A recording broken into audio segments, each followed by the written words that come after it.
autorizimin për arrestimin në numri 2 të qeverisë Belinda Balluku. Me sa duket tashmë janë drejtuar drejt kuvendit, gjatë mbledhjes pritet të diskutohet edhe me prokurorët e SPAK se si do trajtohen këto materiale. Janë pamje që vijnë pikërisht nga prokurorët e çështjes Belinda Ballukut, të cilët lënë SPAK për të drejtuar drejt kuvendit dhe për të vijuar më pas me procedurat. Lidhem më njëherë në këtë çast me kolegun Fatyn Gjine, i cili do të na japë informacione më të detajuar sa i përket këtij zhvillimi të fundit që vjen në këtë çast. Fatyon, mirëmëngjes, përshëndes.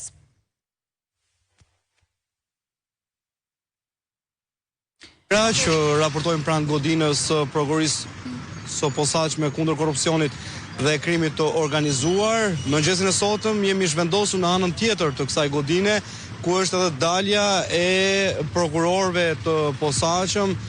Sapo kemi regjistruar edhe pamjet e daljes Dritan Prençit, drejtuesit të sapo emëruar të prokurorisë së posaçme Klodian Braho dhe prokurorës tjetër Dorina Beko, të cilët do të jenë edhe treshja që do të paraqesin akuzat dhe konkluzionet e tyre se përse i kërkojnë kuvendit të Republikës së Shqipërisë imunitetin e Belinda Balluku, deputete e Partisë Socialiste, ministre e infrastrukturës dhe energjisë, zëvendës kryeministre, për veprën penale të shkeljes së barazisë në tendra, ndërkohë që akuzat dhe gjetjet hetimore janë shtuar që prej kohës kur disa javë më para sa ju komunikua edhe statusi i të pandehurës.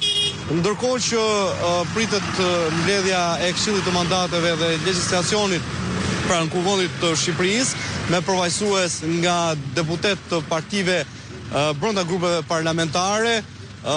Kam bërritur edhe një dosje voluminoze e cila është mbajtur hermetike nga kreu i kuvendit Niko Peleshi, ndërkohë që edhe një relacion përmbledhës dhe shoqërues në të cilin evidentohen fakte të rënda penale ku spikat vënia në dukje e rrezikshmërisë Belinda Ballukut për të prishur provat dhe për të ndikuar tek dëshmitarët përmes presionit. Njëri prej episodeve është trajtuar edhe në pashikujt hetimor dhe relacionin shoqëruar dosjes së SPAK në dieni të cilës janë tashmë antarët e Këshillit të Mandateve dhe legjislacionit pranë kuvendit të Republikës së Shqipërisë.